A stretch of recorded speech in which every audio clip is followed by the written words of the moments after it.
세계 최강 대한민국. 여러분, 한국 기업이 또 한 번 역사를 써버렸습니다. 미국이 최초로 한국에 11조 원을 투자하기로 했다고 하는데요. 조지아주가 한국 기업을 위해 공항을 통째로 선물했습니다. 미국 역사상 처음 있는 일이죠. 공장 가동 한 달 만에 11조 원 규모의 신공항을 받은 기업. 이제 미국 정부조차 무릎 꿇게 만든 한국 기업. 도대체 무슨 일이 있었던 걸까요? 이야기를 전하는 서은비에게 여러분의 좋아요와 구독은 가장 큰 응원이 됩니다. 지금 어디에서 이 영상을 시청하고 계신지 아래 댓글에 나눠주세요. 미국의 새로운 역사를 써버린 한국 기업의 감동적인 이야기 지금 시작하겠습니다. 저는 에단 브룩스입니다. 30년간 미국 연방교통국 항공인프라국장을 지냈고 매일 아침 저는 같은 의식을 반복합니다. 창가 테이블에 앉아 뜨거운 블랙커피를 한 모금 마시고 태블릿으로 모닝뉴스를 훑어보는 일상이죠. 태블릿을 켜자마자 큼지막한 헤드라인이 눈에 들어왔습니다. 조지아주 현대자동차를 위한 전용 공항 건설 법안 발표. 커피가 목에 걸려 기침이 터져나왔습니다. 무슨 소리지? 내가 잘못 읽은 건가? 기사를 자세히 읽어보니 아니었습니다. 조지아주가 정말로 한국 자동차 회사인 현대차를 위해 8천만 달러를 들여 신공항을 짓겠다고 발표한 겁니다. 믿기지 않았습니다. 미국 정부가 자국 기업도 아닌 외국 회사를 위해 공항을 지어준다고요? 우리나라에서는 기업들에게 혜택을 주면 특혜라며 난리가 나는데 여기선 오히려 외국 기업에 공항을 선물하다니 세상이 완전히 거꾸로 돌아가는 것 같았습니다. 그것도 공장 가동 시작한 지 한 달 만에요. 전직 항공 인프라 전문가로서 저는 그동안 수많은 공항 건설 프로젝트를 지켜봐 왔습니다. 대부분의 경우 행정 절차, 환경 영향 평가, 지역 주민 동의 등으로 최소 5년은 걸리는 과정이었죠. 그런데 한 달 만에 뭔가 이상했습니다. 한국의 현대차가 그렇게 대단한 회사였나요? 제가 알던 한국 자동차는 값싸고 저품질이라는 이미지뿐이었습니다. 아내 캐럴이 부엌에서 나왔습니다. 에단, 왜 그렇게 놀란 표정이야? 여기 봐, 조지아주가 한국 회사를 위해 공항을 지어준대. 캐럴은 태블릿을 들여다보더니 어깨를 으쓱했습니다. 그게 뭐가 그렇게 놀라워? 우리 조카 마이크도 얼마 전에 현대차로 바꿨다면서? 저는 고개를 절레절레 흔들었습니다. 아니, 이건 단순한 문제가 아니야. 미국 정부가 외국 기업에 이런 특혜를 준 적이 없어. 제 휴대폰이 울렸습니다. 발신자 확인을 보니 레베카 토마스, 조지아주 교통국 차관이었습니다. 에단, 아침부터 미안해요. 급한 일이 생겼어요. 무슨 일인데요? 혹시 오늘 뉴스 보셨나요? 우리 주에서 현대차를 위한 신공항을 짓기로 했어요. 방금 봤어요? 미쳤다고 생각했죠. 레베카가 웃음을 터뜨렸습니다. 바로 그 반응이에요. 우리 주지사님이 당신을 자문위원으로 모시고 싶어 해요. 현대차 공항 설계에 참여해 주셨으면 합니다. 저는 머뭇거렸습니다. 한국 회사를 위한 거라고요? 정말 필요한 건가요? 현대차는 더 이상 당신이 생각하는 그런 회사가 아니에요. 76억 달러를 투자했고 8,500개의 일자리를 만들었어요. 직접 와서 보면 압니다. 한번 와보세요. 레베카의 제안을 거절할 이유가 없었습니다. 은퇴 후 너무 심심했거든요. 하지만 속으로는 의구심이 가득했습니다. 한국 회사에게 미국이 공항을 선물한다니 정말 세상이 바뀌고 있나 봅니다. 다음날 아침 저는 비행기에 올랐습니다. 애틀랜타에 도착하자마자 조지아주 교통국에서 보낸 차가 저를 픽업했습니다. 차 안에서 저는 브라이언 카운티 지도를 펼쳐보았습니다. 이곳은 제가 30년 경력 동안 한 번도 설계 작업을 해본 적 없는 시골 지역이었습니다. 카운티 전체 인구가 고작 4만 명이라던데요. 운전사가 고개를 끄덕였습니다. 맞습니다. 하지만 현대차가 오면서 모든 게 바뀌고 있어요. 지난 2년 동안 인구가 25% 늘었답니다. 2년 만에요. 저는 놀라움을 감출 수 없었습니다. 2시간쯤 달렸을까? 창밖으로 거대한 건물이 모습을 드러냈습니다. 현대차 메타플랜트 아메리카. 넓은 대지 위에 미래적인 디자인의 공장이 우뚝 서 있었습니다. 이게 바로 미국의 공항을 선물 받은 한국 회사구나 라고 생각했습니다. 공장 앞에 도착하자 레베카가 저를 반갑게 맞아주었습니다. 에단, 와주셔서 정말 고마워요. 카일 피셔를 소개할게요. 현대차 메타플랜트 총괄 매니저예요. 카일은 40대 초반의 미국인이었습니다. 그는 활기차게 손을 내밀었습니다. 브룩스 씨 만나서 반갑습니다. 당신 같은 전문가를 모실 수 있어 영광이에요. 영광은 제 쪽입니다. 그런데 공장 가동 한 달 만에 공항이라니요? 카일이 웃었습니다. 그 부분에 놀라신 거군요. 안으로 들어가시죠. 보여드릴 게 많습니다. 실내로 들어서자 저는 입을 다물 수 없었습니다. 수십 대의 로봇이 사람들과 함께 일하고 있었습니다. 자동화된 운반 차량이 부품을 실어 나르고 사람들은 태블릿을 들고 모니터링하는 모습이었습니다. 이게 다 사람이 직접 조작하는 건가요? 아닙니다. 대부분 AI가 제어하고 있어요. 최첨단 자동화 시스템입니다. 카일의 말에 저는 놀랐습니다. 이런 첨단 공장을 한국 회사가 지었다니. 회의실에 들어가자 레베카가 말했습니다. 에단, 여기 공항 건설 관련 자료들이에요. 검토 부탁드립니다. 서류 더미를 펼치자 놀라운 내용이 눈에 들어왔습니다. 현대차는 이미 1년 전부터 물류 포화 예측 보고서를 조지아주에 제출해 왔던 겁니다. 이게 무슨 의미죠? 공장도 완공 안 됐는데 벌써 물류 포화를 예측했다고요? 레베카가 고개를 끄덕였습니다. 맞아요. 현대차는 공장 착공과 동시에 물류 시뮬레이션을 돌리기 시작했어요. 공장 완공 후 3개월 안에 서베너 공항이 포화 상태에 이를 거라고 정확히 예측했죠. 제가 따졌습니다. 한국이 뭐라 했길래 공항까지 지어주는 거죠? 레베카의 표정이 진지해졌습니다. 에단, 우리가 현대차의 공항을 선물한 게 아니에요. 현대차가 우리에게 미래를 선물한 거죠. 지역 경제가 완전히 바뀌고 있어요. 그리고 그쪽은 이미 1년 전부터 물류 포화 예측 보고서를 냈습니다. 저는 고개를 저었습니다. 미국 회사들도 시뮬레이션 돌립니다. 그게 뭐가 특별한가요? 그때 문이 열리고 지역 상공회의소 회장인 톰 윌리엄스가 들어왔습니다. 브룩스 씨, 반갑습니다. 현대차 이야기 중이신가요? 제가 한 가지 말씀드릴게요. 한국 사람들 한 달 전에 우리 지역 식당과 상점들의 물류 수요까지 다 계산해줬어요. 심지어 제 식당 냉장 창고 용량도요?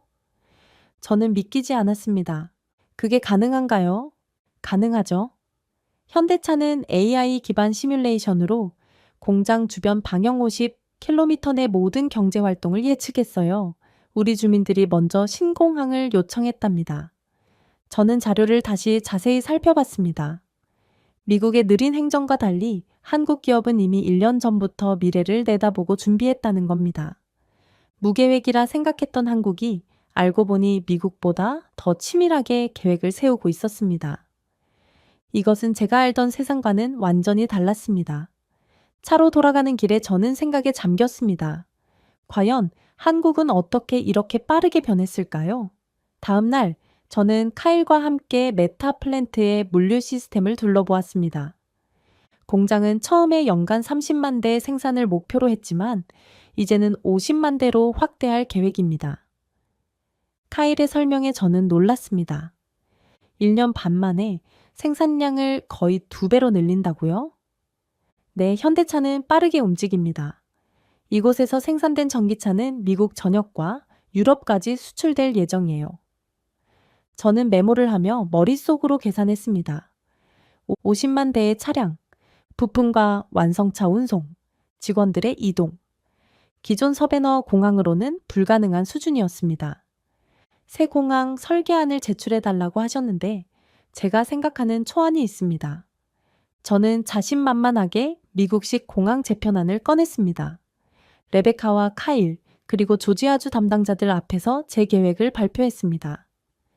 기존 서베너 공항을 확장하는 방식으로 접근하는 게 좋겠습니다.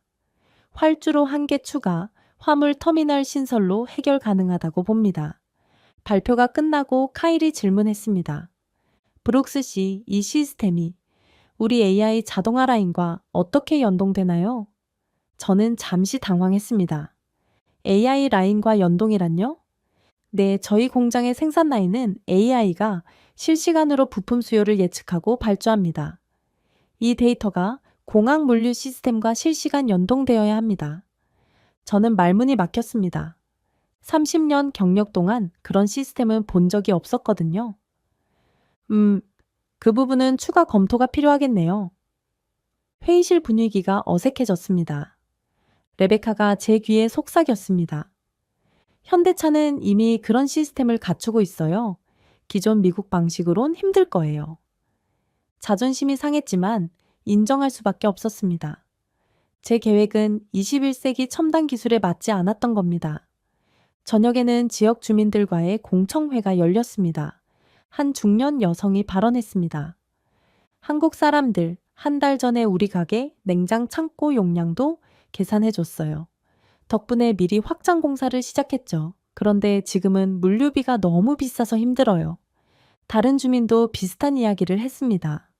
제 식당에 매일 오던 현대차 직원들이 이제는 점심시간에 오지 못해요. 서베너 공항 주변이 너무 막히거든요. 새 공항이 꼭 필요해요. 주민들의 말을 들으며 저는 충격을 받았습니다. 한국 기업이 이렇게 지역 경제와 밀접하게 연결되어 있다니. 그것도 이렇게 빠른 속도로요. 호텔로 돌아오는 길에 레베카가 말했습니다. 내일 다시 설계안을 검토해봐요. 좀 더 혁신적인 접근이 필요할 것 같네요. 저는 고개만 끄덕였습니다. 호텔방에 돌아와 창밖을 바라보았습니다. 멀리 보이는 메타 플랜트의 불빛이 밤하늘을 밝히고 있었습니다. 그 빛처럼 제 머릿속에도 무언가 새로운 이해가 밝아오기 시작했습니다. 미국에서는 일자리를 만들어주는 기업을 이렇게 환영하는데 한국에서는 기업을 마치 돈을 뜯어내야 할 대상처럼 여기는 모습이 떠올랐습니다. 그 차이가 왜 이렇게 큰 건지 점점 이해가 되기 시작했습니다. 기술력도 놀랍지만 더 놀라운 건 한국 기업의 실행력이었습니다. 미래를 예측하고 미리 준비하는 힘. 저는 그날 밤 새로운 설계안을 위해 밤을 새워야 했습니다. 다음 날 아침 레베카에게 두 번째 설계안을 제출했습니다. 기존 계획을 수정했습니다. AI 연동 시스템을 고려한 설계입니다. 레베카는 서류를 받아들고 웃었습니다. 고마워요, 에단. 빠른 적응력에 감탄하네요. 하지만 그날 오후 레베카의 표정은 어두웠습니다. 죄송해요, 에단. 현대차 측에서 당신의 두 번째 안도 거절했어요. 뭐라고요? 왜죠? 그들이 말하길 우리가 생각하는 방식 자체가 다르대요. 그들은 공항을 단순한 교통 인프라가 아닌 지역 경제 생태계의 중심으로 바라본다고요. 저는 자존심이 상했습니다. 제가 30년간 이 일을 해왔어요. 그런데 한국 회사가 저보다 더 잘한다고요? 레베카가 한숨을 쉬었습니다. 에단, 현실을 받아들여야 해요. 우리가 지금 마주한 건 우리가 경험해보지 못한 새로운 패러다임이에요. 저는 호텔로 돌아와 세 번째 설계안을 만들기 시작했습니다. 밤을 새워 작업했습니다. 과거 백악관 예산실 자문 시절의 경험을 총동원했습니다. 미국의 최첨단 공항 설계 사례를 모두 참고했습니다. 다음 날 아침 피곤한 눈으로 세 번째 안을 완성했습니다. 이번에는 틀림없다고 생각했습니다. 하지만 이메일을 열자마자 절망감이 밀려왔습니다. 레베카의 메일이었습니다. 에단, 정말 미안해요. 세 번째 안도 부적합하다고 합니다. 현대차 측에서 직접 만든 공항 설계안이 이미 있다고 해요. 당신의 의견을 참고는 하겠지만 기본 틀은 그들이 제안한 방식으로 진행될 것 같습니다. 저는 노트북을 덮었습니다. 창밖을 바라보며 깊은 한숨을 내쉬었습니다. 30년간 세계 최고의 공항, 설계 전문가라고 자부했던 저였습니다. 백악관 예산실에도 자문을 제공했습니다. 덴버, 인천, 두바이 공항 설계에도 참여했죠. 그런데 지금 한 한국 회사의 로지스틱스 앞에 무력합니다. 저는 손을 부여잡은 채 중얼거렸습니다. 이게 정말 한국이란 말인가? 제 자존심은 산산조각 났습니다. 지난 30년간 제가 믿어온 모든 시스템이 한국의 혁신 앞에서 무너지는 기분이었습니다. 우리가 그토록 자랑스러워하던 미국식 접근법이 이렇게 쉽게 깨질 수 있다는 사실이 저를 당혹스럽게 했습니다. 그것은 단순히 설계안이 거절된 문제가 아니었습니다. 제가 평생 쌓아온 전문성, 미국 시스템에 대한 자부심이 무너진 순간이었습니다. 호텔방을 빙빙 돌며 생각했습니다. 문제는 도대체 뭘까? 미국 시스템의 한계일까? 아니면 제 사고방식의 문제였을까? 밤새 잠을 이루지 못했습니다. 새벽 4시, 결국 포기하고 로비로 내려갔습니다. 24시간 카페에서 커피를 주문하고 창가에 앉았습니다. 호텔 창밖으로 동이 트기 시작했습니다. 어둠이 걷히고 빛이 서서히 들어오듯 제 마음속 어둠도 걷힐 수 있을까요? 그때 누군가 제 테이블에 다가왔습니다. 브룩스 씨인가요? 혹시 자리 같이 해도 될까요? 고개를 들어보니 20대 후반으로 보이는 동양인 여성이 서 있었습니다. 누구시죠? 안녕하세요. 저는 윤지민이라고 합니다. 현대자동차 본사에서 온 물류 엔지니어예요. 그녀는 MIT 졸업 반지를 끼고 있었습니다. 저는 말없이 고개를 끄덕였습니다. 제 앞에 앉은 지민은 노트북을 열었습니다. 혹시 이 파일 보셨나요? 화면에 떠오른 것은 복잡한 시뮬레이션 그래프였습니다. 이게 뭔가요? 현대차 본사의 1년 전 시뮬레이션 보고서입니다. 이게 공항 발표의 근거였어요. 저는 말을 잇지 못했습니다. 이 시뮬레이션은 제가 본 그 어떤 것보다도 복잡하고 정교했습니다. 지민은 밝게 웃었습니다. 전 매일 김치찌개 끓여 먹으며 이 시뮬레이션 돌렸거든요. 저는 잠시 웃음이 나왔습니다. 그리고 문득 깨달았습니다. 제가 무엇을 놓치고 있었는지. 윤지민은 커피를 마시며 이야기를 이어갔습니다. 브룩스 씨, 저희가 추구하는 건 단순한 공항이 아니에요. 지역 전체의 생태계를 변화시키는 거죠. 그게 무슨 의미인가요? 예를 들어볼까요? 미국식 접근법은 문제가 생기면 그때 해결책을 찾죠. 하지만 저희는 문제가 생기기 전에 예측하고 준비합니다. 저는 고개를 끄덕였습니다. 그렇군요. 그래서 1년 전부터 시뮬레이션을 돌렸군요. 맞아요. 저희 AI 모델은 공장 가동 후 3개월 지점에서 서베너 공항이 포화 상태에 이를 것을 정확히 예측했어요. 심지어 주변 식당과 호텔 수요까지요. 지민의 노트북 화면에는 복잡한 그래프와 도표가 펼쳐져 있었습니다. 이건 단순한 교통량 예측이 아니네요. 경제활동 전체를 시뮬레이션한 거군요. 지민이 웃었습니다. 정확해요. 저희는 공항을 사람과 물건이 오가는 곳이 아니라 지역 경제의 심장으로 봐요. 그녀의 말을 들으며 제 생각이 바뀌기 시작했습니다. 그런데 왜 제게 이걸 보여주는 건가요? 브룩스 씨의 경험과 전문성이 필요해요. 저희 접근법이 혁신적일 수 있지만 미국의 현실에 맞게 조정해야 하거든요. 저는 의아했습니다. 한국인인 그녀가 제게 도움을 청하다니요. 아까 김치찌개 얘기는 진심이었나요? 지민이 활짝 웃었습니다. 물론이죠. 한국 사람들은 스트레스 받을 때 고향 음식을 찾아요. 저는 매일 밤 김치찌개 끓여 먹으면서 이 시뮬레이션 코드를 작성했어요. 그녀의 솔직함이 신선했습니다. 저도 스트레스 받을 때 아내가 만든 미트로프를 찾게 되더군요. 우리는 잠시 웃음을 나누었습니다. 브룩스 씨, 기술은 숫자만으로 이루어지지 않아요. 기술은 감정과 결심에서 나옵니다. 제가 의아한 표정을 지었습니다. 그게 무슨 뜻인가요? 이 시뮬레이션을 만들 때 저는 단순히 수치만 고려하지 않았어요. 이곳에 살게 될 사람들의 일상을 상상했죠. 아침에 일어나 출근하는 직원들, 점심을 먹으러 가는 사람들, 아이를 학교에 데려다주는 부모들, 그들의 삶을 생각했어요. 지민의 말에 제 마음이 움직였습니다. 기술 속에 사람을 담는다는 개념이 새로웠습니다. 흥미롭네요. 그런데 왜 한국은 이렇게 빨리 움직일 수 있나요? 한국은 빠른 변화에 익숙해요. 60년 전만 해도 세계에서 가장 가난한 나라였거든요. 그런데 지금은 세계 10위권 경제대국이 됐죠. 이런 변화는 빠른 결정과 실행이 있었기에 가능했어요. 한국은 기업과 정부가 한 방향으로 나아갈 때 기적을 만들어냈어요. 그런데 요즘은 한국에서도 기업을 적대시하는 분위기가 있어서 많은 기업들이 해외로 눈을 돌리고 있습니다. 현대차도 그런 이유로 미국에 더 큰 투자를 결정한 면이 있어요. 지민은 화면을 넘겨 또 다른 차트를 보여주었습니다. 이건 브라이언 카운티의 향후 10년 경제 성장 예측이에요. 현대차 공장 때문에 인구가 2배로 늘어날 겁니다. 저는 숫자들을 빠르게 훑어보았습니다. 놀라운 성장률이었습니다. 이 모든 걸 예측했다고요? 네, 그리고 이게 왜 공항이 단순한 교통시설이 아닌지를 보여주는 증거예요. 지민은 제 눈을 바라보며 말했습니다. 브룩스 씨, 저희와 함께하면 어떨까요?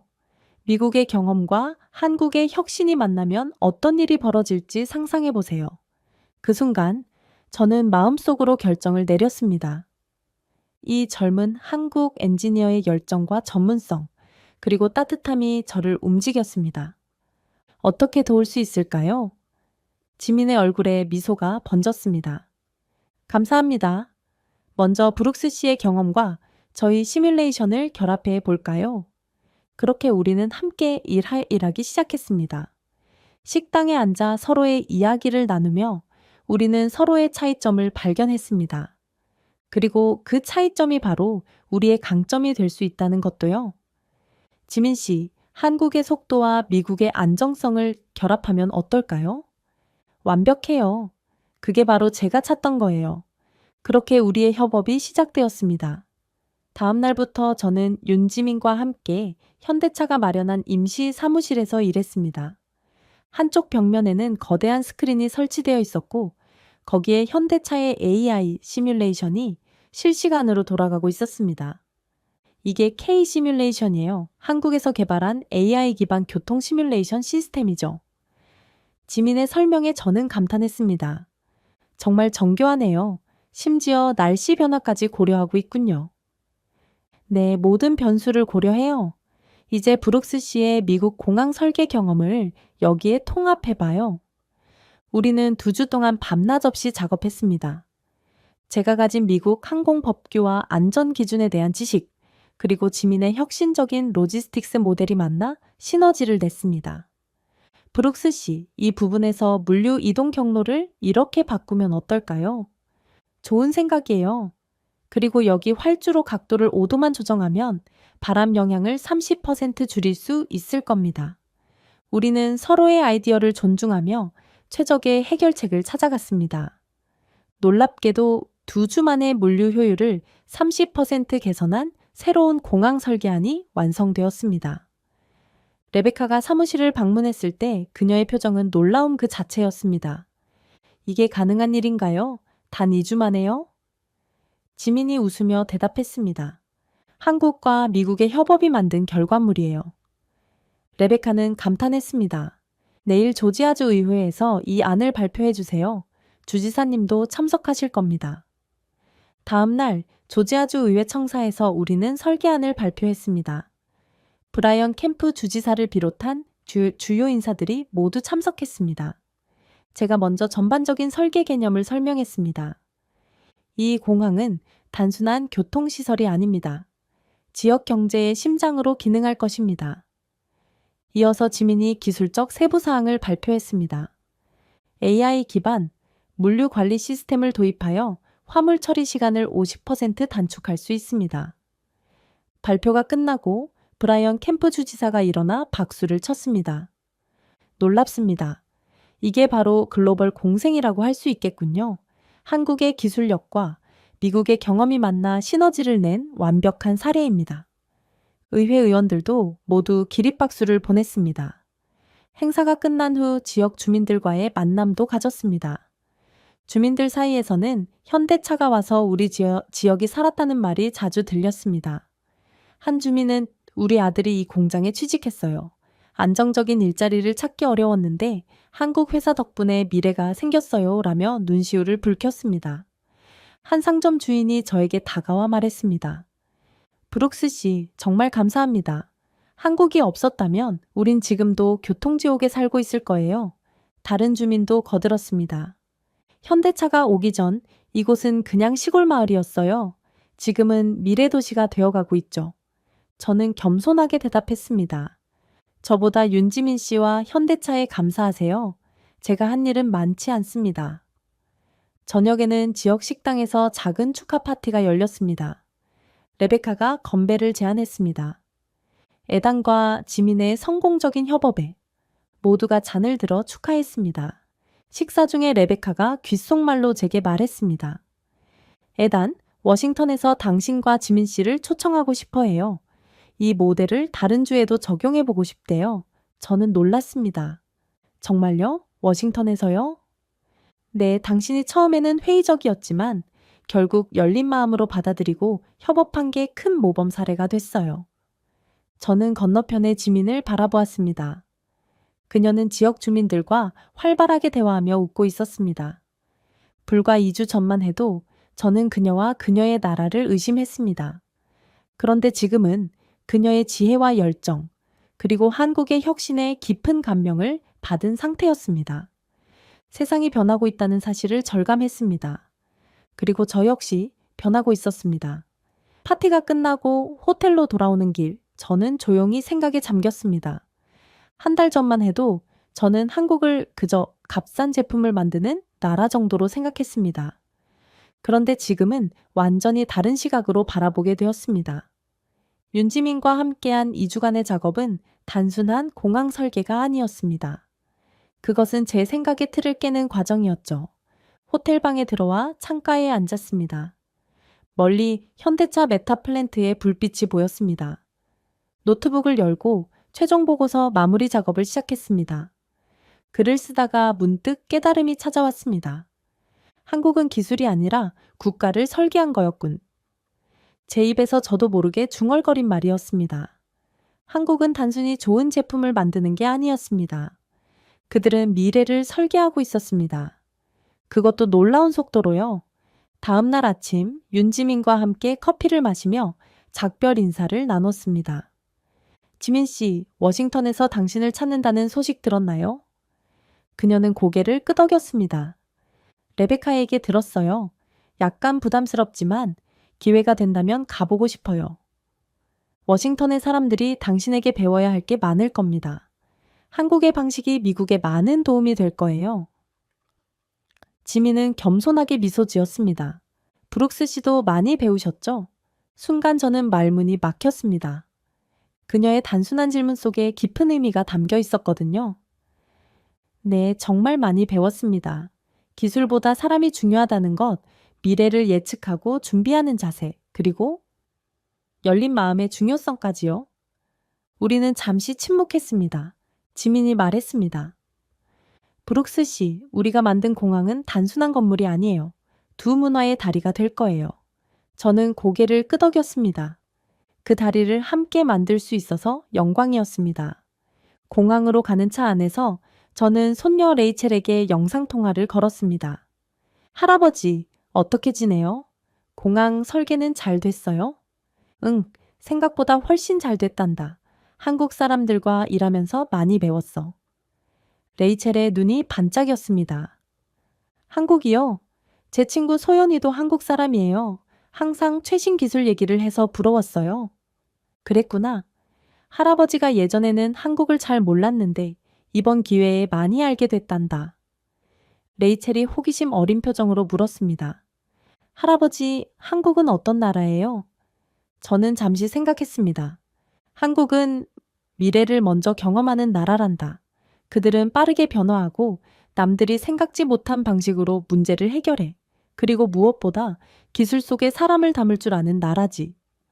다른 나라들이 기업을 뺏어가려고 할 때 우리는 자꾸 기업을 몰아내려 하지. 한국은 기업이 존중받을 때 가장 빛나는 나라란다. 기업이 성공해야 일자리가 생기고 그래야 젊은이들에게 미래가 있는 거야. 레이첼의 얼굴에 흥미로운 표정이 떠올랐습니다. 와, 정말 멋지네요. 저도 언젠가 한국에 가보고 싶어요. 꼭 가보렴. 너도 언젠가 한국에서 배워야 한단다. 통화를 마치고 창밖을 바라보았습니다. 조지아의 푸른 하늘 아래 새로운 공항이 곧 세워질 땅이 보였습니다. 그곳은 단순한 공항이 아닌 두 문화의 만남이 이루어질 장소가 될 것입니다. 한국과 미국, 과거와 미래가 만나는 곳. 저는 가슴 속에서 따뜻한 감동이 일어나는 것을 느꼈습니다. 한 달 후 조지아주 브라이언 카운티. 공항 착공을 위한 법안 통과 발표식이 열리는 날이었습니다. 저는 윤지민의 초청으로 다시 이곳을 찾았습니다. 행사장은 지역 주민들과 언론사, 그리고 현대차 관계자들로 가득 찼습니다. 에너지와 기대감으로 공기가 떨렸습니다.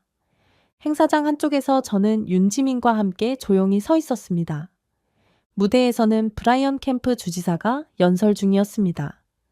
오늘은 조지아주 역사의 길이 남을 날입니다. 한국과의 협력이 우리의 교통 시스템을 바꾸고 있습니다. 주지사의 말에 청중들이 박수를 쳤습니다. 이 공항은 단순한 건물이 아닙니다. 이것은 미래를 향한 우리의 약속입니다. 현대자동차와 함께 우리는 더 나은 내일을 건설하고 있습니다. 저는 윤지민에게 속삭였습니다. 생각해보니 정말 놀라운 일이에요. 한 달 만에 공항을 결정하다니. 윤지민이 웃었습니다. 한국 속도죠. 우리는 빠르게 결정하고 실행합니다. 30년 넘게 이 나라의 길을 설계했지만 가장 멋진 도로는 한국에서 왔군요. 윤지민은 잠시 가방에서 무언가를 꺼냈습니다. 작은 종이 봉투였습니다. 이건 뭔가요? 직접 만든 쑥떡이에요. 한국에선 이런 걸 나누며 고마움을 전해요. 봉투 안에는 연두색의 떡 한 조각이 들어있었습니다. 이게 쑥떡인가요? 맛있어 보이네요. 쑥은 봄에 나는 풀인데 건강에 좋아요. 새로운 시작을 상징하기도 하고요. 저는 떡을 한 입 베어 물었습니다. 은은한 쑥의 향기와 쫄깃한 식감이 제 입안에 퍼졌습니다. 낯설지만 신기하게도 편안한 맛이었습니다. 정말 맛있네요. 고맙습니다.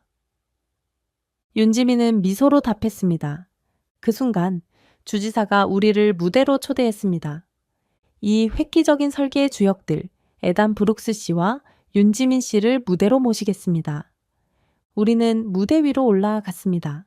수백 명의 시선이 우리를 향했습니다. 주지사가 마이크를 건넸습니다. 한 말씀 부탁드립니다. 저는 잠시 생각하다가 말했습니다. 한 달 전 저는 한국에 대해 아는 것이 거의 없었습니다.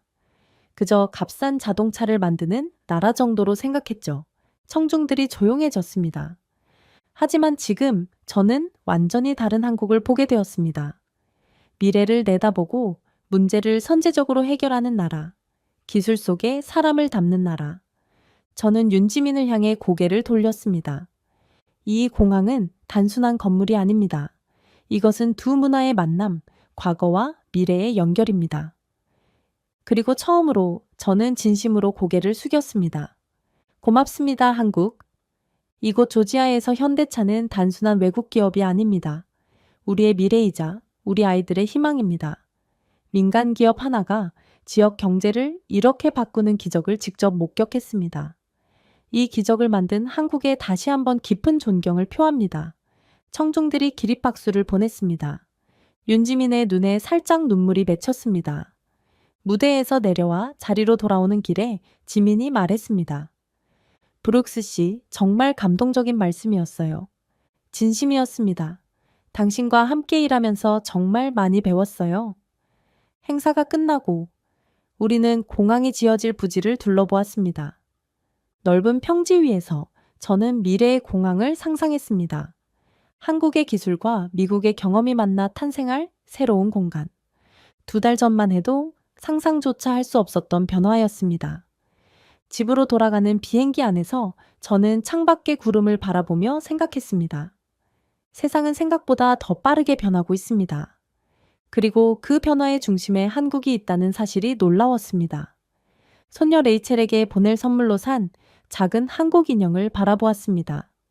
제 손에 쥐어진 이 작은 인형처럼 새로운 세계가 제 앞에 펼쳐지고 있었습니다. 아직 시작에 불과합니다. 한국과 미국, 동양과 서양, 과거와 미래의 만남은 이제 막 시작되었을 뿐입니다. 이 여정이 어디로 이어질지 저는 설렘과 기대로 가득 찼습니다. 하늘 위에서 바라본 미국의 풍경이 서서히 작아져 갔습니다. 이제 저는 완전히 다른 사람이 되어 돌아갑니다. 한국을 만나 미래를 만난 사람으로요. 추악한 민낯 밝혀진 일본이 발칵 뒤집혔습니다. 하버드 대학교 국제 심포지엄장. 조선이 일본에 고추를 전해줬다고요? 말도 안 됩니다.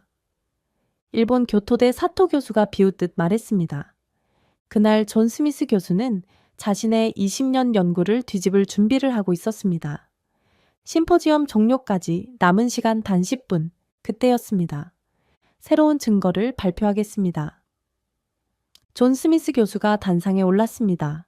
조선통신사 기록과 15세기 향약 집성방, 그리고 임진왜란 때 일본으로 끌려간 조선 도공의 일기. 순간 강당이 얼어붙었고 사토 교수의 얼굴이 창백해졌습니다. 도대체 하버드에서 무슨 일이 있었던 걸까요? 이야기를 전하는 서은비에게 여러분의 좋아요와 구독은 가장 큰 응원이 됩니다. 그리고 우리 구독자분들은 지금 어디에서 이 영상을 듣고 계신지 아래 댓글에 나눠주세요. 추악한 일본의 민낯이 밝혀진 이야기 지금 시작하겠습니다. 미국 하버드 간견장에 서자마자 온몸으로 떨림이 전해졌습니다. 고추는 콜럼버스의 신대륙 발견 이후 유럽을 거쳐 포르투갈 상인들에 의해 일본 나가사키에 전해졌고 이후 조선으로 전파되었습니다. 자신감 넘치는 제 목소리가 강당에 울려 퍼졌습니다. 강단 아래에서는 세계 각국의 학자들이 깊이 고개를 끄덕이며 열렬한 박수갈채를 보냈습니다.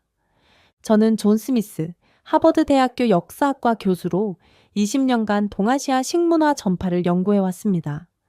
특히 고추의 전파 경로는 제 학문적 정체성과도 같은 주제였습니다. 포르투갈 상인들이 나가사키를 통해 일본에 고추를 전해주었고 그것이 대마도를 거쳐 조선으로 전파된 것은 명백한 역사적 사실입니다. 저는 확신에 찬 목소리로 결론을 내렸습니다. 청중들은 다시 한번 뜨거운 박수로 화답했습니다. 질의응답 시간에 뒷자리에서 한 동양인 학자가 손을 들었습니다. 박민수 교수입니다. 서울대학교 역사학과에서 왔습니다. 그의 목소리는 공손했지만 눈빛에는 확신이 담겨 있었습니다. 스미스 교수님, 정말 훌륭한 발표였습니다만 중요한 역사적 사실이 빠진 것 같습니다. 순간 강연장이 물을 끼얹은 듯 조용해졌습니다. 조선이 일본보다 먼저 고추를 사용했다는 명확한 증거가 있습니다. 향약집 성방이라는 1433년 조선의학서에는 이미 고추를 뜻하는 초자와 고추장에 대한 기록이 있습니다. 그의 말에 저는 당황했지만 침착함을 유지했습니다. 그것은 다른 향신료를 지칭하는 것일 수 있습니다. 고추는 신대륙 작물이기 때문에 콜럼버스 이전에는 동아시아에 존재할 수 없었습니다. 박민수 교수는 미소를 지으며 다른 자료를 꺼냈습니다. 1489년의 구급 간이방에는 고추의 옛 한글 표기인 고초가 명확하게 기록되어 있습니다. 또한 1460년 식료 찬유에는 초장, 즉 고추장 제조법이 상세히 설명되어 있습니다. 청중들 사이에서 술렁임이 일어났습니다. 더 결정적인 증거는 임진왜란 당시 일본 장수 가토 기요마사가 조선에서 고추를 일본으로 가져갔다는 기록입니다. 일본에서는 이를 고려 후추라고 불렀습니다. 제 심장이 빠르게 뛰기 시작했습니다. 그런 문헌은 본 적이 없습니다. 확인된 자료가 있다면 보여주실 수 있습니까? 박민수 교수는 고개를 끄덕였습니다. 조선통신사 기록에 명확히 나와 있습니다. 만약 임진왜란 때 일본이 조선에서 고추를 가져갔다면 그 시점에 조선에 이미 고추가 있었다는 의미 아닐까요? 이 질문에 강연장은 완전히 술렁였습니다. 옆자리의 일본 학자들은 불편한 기색을 감추지 못했고 몇몇은 서로 귓속말을 주고받았습니다. 흥미로운 관점입니다. 그 자료들을 더 자세히 검토해 볼 필요가 있겠네요. 형식적인 대답을 했지만 제 머릿속은 이미 새로운 의문으로 가득 찼습니다. 강연이 끝나고 청중들이 모여들었습니다. 많은 학자들이 제 이론을 지지하며 격려했지만 박민수 교수의 질문은 여전히 제 마음을 무겁게 했습니다. 정말 훌륭한 발표였습니다. 스미스 교수님. 박민수 교수가 다가와 악수를 청했습니다. 기회가 되신다면 한국을 방문하세요. 조선 왕조실록과 의학서 원본을 직접 보여드리겠습니다.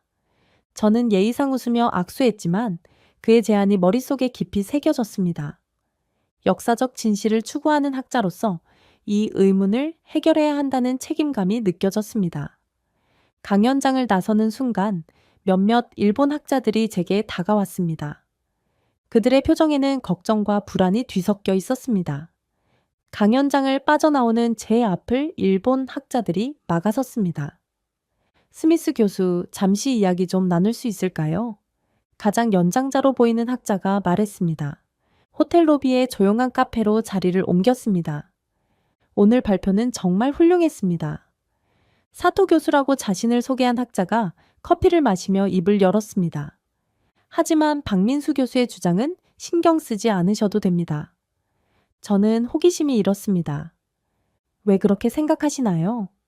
사토 교수는 주변을 살피더니 목소리를 낮췄습니다. 그 문서들은 신빙성이 없습니다. 향약 집성방과 구급, 부급 간이방 같은 오래된 문헌들 말이죠. 네, 그것들은 후대에 편집되었을 가능성이 높습니다. 다른 일본 학자가 끼어들었습니다. 고추는 남미 원산입니다. 콜럼버스 이전에 동아시아에 존재할 수 없었죠. 그들의 주장은 민족주의적 관점에서 나온 것뿐입니다. 일본 학자들의 확신에 찬 태도가 왠지 불편하게 느껴졌습니다. 그렇다면 박민수 교수가 언급한 조선통신사 기록은요? 순간 테이블 주변의 공기가 무거워졌습니다. 사토 교수의 표정이 굳어졌습니다. 그런 기록은 없습니다. 아니, 있었을 수도 있지만 대부분 소실되었습니다. 또 다른 학자가 말을 보탑니다. 임진왜란 관련 문서는 오래전에 폐기되었습니다. 도쿄 대지진과 세계대전으로 많은 자료가 유실되었죠. 저는 의문이 들었습니다. 그렇다면 가토 기요마사가 조선에서 고추를 가져갔다는 기록도 없다는 말씀인가요? 일본 학자들은 서로 눈빛을 교환했습니다. 그런 이야기는 근거 없는 소문일 뿐입니다. 포르투갈 상인들이 나가사키를 통해 고추를 전해준 것이 정설입니다. 스미스 교수님의 연구가 그것을 증명했고 우리도 전적으로 지지하고 있습니다. 호텔 방으로 돌아와 창밖을 바라보며 생각에 잠겼습니다. 일본 학자들의 반응이 자연스럽지 않았습니다. 역사적 진실을 회피하는 듯한 그들의 태도가 의심스러웠습니다. 책상 위에 놓인 노트북을 열고 검색을 시작했습니다. 향약 집성방, 구급 간이방, 조선통신사 기록, 영어로 된 자료는 극히 제한적이었고 대부분 제 이론을 지지하는 내용뿐이었습니다. 하지만 박민수 교수의 질문이 계속 머릿속을 맴돌았습니다. 임진왜란 때 일본이 조선에서 고추를 가져갔다면 그 시점에 조선에 이미 고추가 있었다는 의미 아닐까요? 논리적으로 생각해보면 이 질문은 매우 타당했습니다. 만약 일본이 16세기 말 조선에서 고추를 가져갔다면 그것은 제가 주장해온 포르투갈, 일본 조선 루트를 완전히 뒤집는 증거가 됩니다. 저는 20년간의 연구가 잘못된 전제 위에 세워진 것은 아닌지 의심하기 시작했습니다. 학문적 양심이 저를 괴롭혔습니다. 진실이 무엇이든 그것을 밝히는 것이 학자로서 제 의무였습니다. 휴대폰이 울렸습니다. 발신자 표시를 보니 박민수 교수였습니다. 스미스 교수님, 오늘 발표 정말 훌륭했습니다. 감사합니다만 사실 교수님의 질문 때문에 혼란스럽습니다. 그래서 전화 드렸습니다. 한국을 방문해 직접 문헌들을 확인해 보시지 않겠습니까? 서울대학교에서 정희석 교수님이 조선왕조실록과 의학서 원본을 보여드릴 수 있습니다. 제 마음은 이미 결정되어 있었습니다. 언제 방문하면 될까요? 다음 주에 서울에서 열리는 동아시아 식문화 학회가 있습니다. 제가 초청장을 보내드리겠습니다. 통화를 마치고 창가로 다시 돌아갔습니다. 일본 학자들은 분명 무언가를 숨기고 있었습니다. 그들이 이토록 필사적으로 부정하는 진실이 궁금했습니다. 다음 날 아침 제 연구실 문을 사토 교수가 노크했습니다. 한국 방문 계획이 있다고 들었습니다. 저는 놀랐습니다. 그렇습니다만 어떻게 아셨죠? 작은 학계라 소식이 빠릅니다. 사토 교수의 미소가 어딘가 불편하게 느껴졌습니다. 한국 방문은 시간 낭비입니다. 그들의 문서는 신빙성이 없어요. 대신 도쿄로 오세요. 우리가 더 확실한 증거를 보여드리겠습니다. 저는 단호하게 대답했습니다. 감사합니다만 이미 서울행 티켓을 예약했습니다. 학자로서 모든 가능성을 열어두고 검증해야 한다고 생각합니다. 사토 교수의 표정이 굳어졌습니다. 그러시겠다면 말리지 않겠습니다. 하지만 학계에서 쌓은 교수님의 명성이 흔들릴 수 있음을 기억하세요. 이것은 은근한 협박처럼 들렸습니다. 사토 교수가 떠난 후 저는 결심을 굳혔습니다. 어떤 압력에도 굴하지 않고 진실을 찾아내겠다는 의지가 더욱 강해졌습니다. 한국행 비행기 티켓을 확인하며 이 여정이 제 학문적 여정의 전환점이 될 것임을 직감했습니다.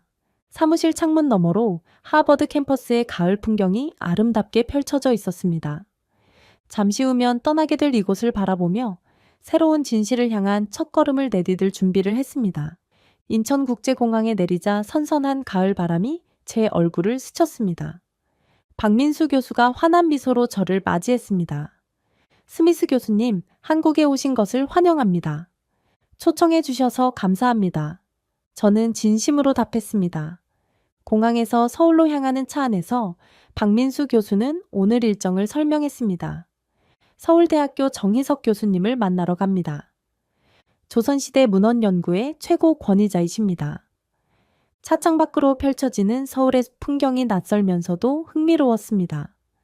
현대적인 고층 빌딩과 전통 건축물이 조화롭게 공존하는 모습이 인상적이었습니다. 서울대학교 캠퍼스에 도착하자 연세가 지긋한 노학자가 연구실 앞에서 기다리고 있었습니다. 정희석입니다. 존 스미스 교수님을 직접 뵙게 되어 영광입니다. 정희석 교수의 눈빛에서 학문에 대한 열정이 느껴졌습니다. 연구실에 들어서자 벽면을 가득 채운 고서들이 눈에 들어왔습니다. 여기가 제 작은 연구실입니다. 정희석 교수가 겸손하게 말했지만 이곳은 동아시아 역사의 보물창고와 다름없었습니다. 교수님의 고추 전래설에 대해 들었습니다. 정희석 교수가 차분한 목소리로 말을 꺼냈습니다. 하지만 진실은 조금 다릅니다. 이 자리에서 직접 보여드리겠습니다. 정희석 교수는 조심스럽게 고서 한 권을 꺼냈습니다. 이것이 향약집 성방입니다. 1433년 조선 세종 때 편찬된 의학서입니다. 백면 천 착용한 손으로 조심스럽게 책장을 넘겼습니다. 여기를 보십시오. 정희석 교수가 가리킨 부분에 한자로 초저와 초장, 자오장이라는 글자가 선명했습니다. 이것은 고추와 고추장을 의미합니다. 임진왜란보다 150년이나 앞선 기록입니다. 저는 믿기지 않아 다시 한번 자세히 살펴보았습니다. 하지만 이 초자가 정말 지금의 고추를 의미하는지 어떻게 확신할 수 있죠? 정희석 교수는 미소를 지었습니다. 좋은 질문입니다. 또 다른 고서를 꺼내 보여주었습니다. 이것은 구급 간이방입니다. 1489년에 단행된 의학서인데 여기에는 고초라는 한글 표기가 있습니다. 놀랍게도 한글로 고초라고 쓰인 부분이 보였습니다. 이것은 고추의 옛 한글 표기입니다. 약재로 사용된 방법까지 자세히 설명되어 있죠. 저는 역사적 증거 앞에서 말문이 막혔습니다. 그리고 이것은 식료찬요입니다. 1460년에 편찬되었는데 여기에는 초장, 즉 고추장 제조법이 설명되어 있습니다. 분명한 증거들 앞에서 제 20년 연구의 기반이 흔들렸습니다. 이 모든 문헌이 임진왜란 이전에 작성된 것입니다. 콜럼버스의 신대륙 발견과 비슷한 시기이거나 그보다 앞서 있죠. 그렇다면 어떻게 설명할 수 있을까요? 제 질문에 정희석 교수는 생각에 잠겼습니다. 여러 가설이 있습니다. 남미고추가 아시아로 전해진 경로가 우리가 알고 있는 것보다 복잡했을 수 있습니다. 아니면 동아시아에 이미 비슷한 품종이 존재했을 가능성도 있죠. 하지만 분명한 것은 임진왜란 이전에 조선에서 이미 고추를 사용했다는 사실입니다. 역사적 증거들이 너무 확실해 반박할 수 없었습니다. 그렇다면 임진왜란과 고추의 관계는 어떻게 된 건가요? 박민수 교수가 답했습니다. 가장 흥미로운 부분입니다. 일본에는 고추를 고려 후추라고 부르는 지역이 있습니다. 그리고 임진왜란에 참전했던 가토 기요마사가 조선에서 고추 종자를 가져갔다는 기록이 있습니다. 즉, 일본이 조선에서 고추를 가져간 것이지 그 반대가 아닙니다. 저는 혼란스러웠습니다. 그런데 왜 일본 학자들은 이런 기록을 부정하는 걸까요? 정희석 교수의 표정이 복잡해졌습니다. 역사는 종종 정치적인 이유로 왜곡되기도 합니다. 일부 일본 학자들에게는 조선이 일본에 문화적 영향을 준 사실을 인정하기 어려울 수 있습니다. 특히 김치처럼 일본에서도 인기 있는 음식의 핵심 재료가 조선에서 전해졌다고 인정하는 것은요. 점심시간이 되어 캠퍼스 내 식당으로 자리를 옮겼습니다. 테이블 위에는 다양한 한국 음식들이 놓였고 그 중에서 빨간 고추장이 담긴 작은 그릇이 눈에 띄었습니다. 이것이 전통 방식으로 만든 고추장입니다. 600년 넘게 이어져 온 발효 방식으로 만들어졌죠. 저는 호기심에 한 숟가락 떠서 맛보았습니다. 깊고 복잡한 맛이 입안에 퍼졌습니다. 매운맛, 단맛, 감칠맛이 완벽하게 어우러진 이 발효 음식에 감탄했습니다. 놀랍습니다. 이런 섬세한 발효 기술이 600년 전부터 있었다니요. 정희석 교수는 고개를 끄덕였습니다. 내일은 더 놀라운 것을 보여드리겠습니다. 전주와 순창으로 가서 고추장 명인들을 만날 예정입니다. 수백 년 동안 이어져 온 전통 고추장, 제조법을 직접 볼 수 있을 겁니다. 저녁이 되어 호텔로 돌아온 저는 창밖으로 서울의 야경을 바라보며 생각에 잠겼습니다. 오늘 본 역사적 증거들은 제가 20년간 믿어온 이론을 완전히 뒤집는 것이었습니다. 한편으로는 실망스러웠지만 다른 한편으로는 새로운 역사적 진실에 접근하고 있다는 흥분이 느껴졌습니다. 노트북을 열고 오늘 배운 내용을 정리하기 시작했습니다. 제 연구의 새로운 장이 열리고 있었습니다. 서울에서 남쪽으로 향하는 고속도로 위에서 한국의 아름다운 산세를 감상했습니다. 저기 보이는 산맥이 백두대간입니다. 박민수 교수의 설명에 저는 연신 고개를 끄덕였습니다. 오늘 방문할 곳은 전주와 순창입니다. 한국 전통 발효식품의 본고장이죠. 차창 밖으로 펼쳐지는 풍경이 점점 더 전원적으로 변했습니다. 논과 밭, 그리고 전통 가옥들이 어우러진 마을들을 지나쳤습니다. 여기가 전라북도 순창군입니다. 고추장으로 가장 유명한 지역이죠. 마을 입구에는 거대한 고추장 항아리 조형물이 있었습니다. 차에서 내리자 매콤한 향신료 냄새와 발효된 콩의 풍미가 공기 중에 감돌았습니다.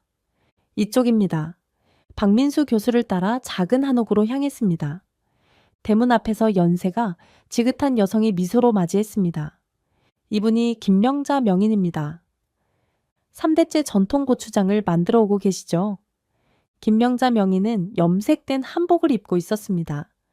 맑고 강인한 눈빛이 인상적이었습니다. 외국에서 오셨다고 들었습니다. 우리 고추장에 관심 있으시다니 반갑습니다. 김명자 명인의 안내로 넓은 마당으로 들어섰습니다. 그곳에는 수십 개의 거대한 항아리들이 줄지어 서 있었습니다. 이것이 우리 가문에서 대대로 내려온 전통 고추장 독입니다. 가장 오래된 것은 200년이 넘었습니다. 저는 놀라움을 금치 못했습니다. 200년이라고요? 네, 조선 후기부터 사용해온 것입니다. 항아리 속의 미생물 환경이 대대로 이어져 내려오죠. 그것이 우리 고추장만의 독특한 맛을 만듭니다. 김명자 명인이 항아리 하나의 뚜껑을 열었습니다. 진한 붉은색의 고추장이 햇빛에 반짝였습니다. 직접 맛보세요. 작은 숟가락으로 고추장을 맛보았습니다. 입안에서 느껴지는 복합적인 맛이 놀라웠습니다. 매운맛뿐만 아니라 달콤함, 감칠맛, 구수함이 완벽하게 어우러졌습니다. 이건 정말 놀랍습니다. 어떻게 이런 깊은 맛을 낼 수 있는 거죠? 김명자 명인은 작업실로 저희를 안내했습니다. 비결은 발효 과정에 있습니다. 작업실에는 다양한 재료들이 준비되어 있었습니다.